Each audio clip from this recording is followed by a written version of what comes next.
일반 상대성 이론. 아인슈타인의 일반 상대성 이론은 인류에게 엄청난 의식의 변화를 초래한 과학 이론입니다. 그런데 이 이론을 이해하려면 공변과 반변 개념을 먼저 알아야 한다고 합니다. 공변과 반변은 무엇인가? 여러 사람들이 설명들을 하고 있지만 정작 본인들도 제대로 이해하지 못한 듯 합니다. 설명 내용들이 알쏭달쏭하기 그지없습니다. 자신도 잘 모르는 것을 아는 척하는 것만큼 나쁜 것도 없는 것입니다. 그림에서 보듯이 x1점을 정하는 선은 x축의 수직이고 점 P를 지난다는 의미가 있습니다. 그리고 또 이 선은 y축의 평행한 선으로 볼 수 있고 P점을 지난다는 두 가지 의미가 있습니다. 그런데 유클리드 공간의 직교좌표에서는 이 두 가지 의미의 차이는 없습니다. 똑같이 점 x1을 줄 뿐입니다. 이번에는 직교좌표가 아닌 사교좌표에서 알아보면 x축의 수직이고 P점을 지나는 선으로 정해진 점은 x 아래첨자 1이 됩니다. 반면 y축의 평행이고 P점을 지나는 선으로 정해진 점은 x 위첨자 1이 됩니다.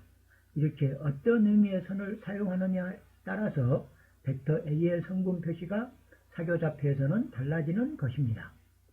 이때 사교좌표로 나타내는 성분 표시 중에 x 아래첨자 1, y 아래첨자 2를 공변 성분이라고 하고 x 위첨자 1, y 위첨자 2를 반변 성분이라고 합니다. 왜 그렇게 부르는 것일까요? 공변이란 함께 변한다는 의미고 반변은 반대로 변한다는 의미입니다. 이제까지 우리가 학교에서 배운 벡터는 모두 기저 벡터가 커지면 성분값은 작아지므로 반변 벡터인 겁니다. 이렇게 반변의 개념은 비교적 쉽습니다. 그렇다면 공변의 개념은 어떨까요?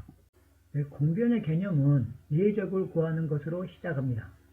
사교좌표에서 기저를 UV라 하고 벡터 OP와의 내적을 구합니다. A는 PU, B는 PV. 이렇게 구한 내적 AB의 크기는 기저 UV에 비례하고 있습니다. 즉 공변하는 겁니다. 이 A, B로 벡터 OP를 표현합니다.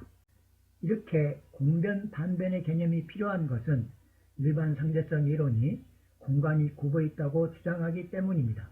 공간이 굽어 있는 것을 그 공간 안에 살고 있는 우리는 느낄 수가 없습니다. 오로지 수학적으로만 파악할 수 있을 뿐입니다.